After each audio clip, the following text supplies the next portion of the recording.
The Bible is not a story of perfect people. The Bible uses broken people, horrible people, sinful people to point to God. The Bible is filled with bad people, all the prophets. David committed adultery and murdered to cover it up.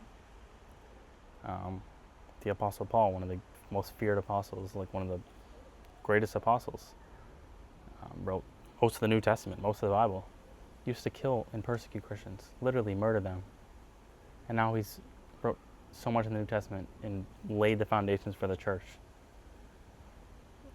So many people have denied Christ, like Peter. Peter denied Christ 3 times.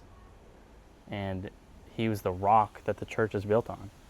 So I feel like when we see like people that are sinning and we're saying, okay, they can't be Christians. Okay, then you need to examine yourself.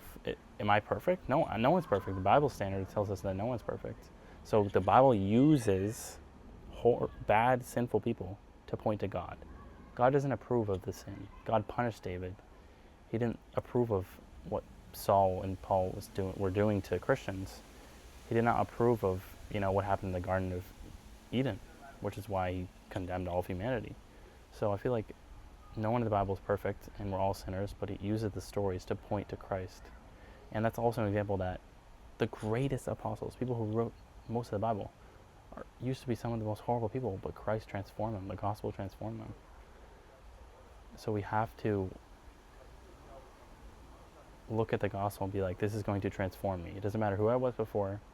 Now that I met Jesus and heard this beautiful message and the truth, I have to be transformed. I have to allow the Holy Spirit to enter me and transform me. So that's just something I've been thinking about. Some of the greatest Christian apologists and leaders have been some of the worst people.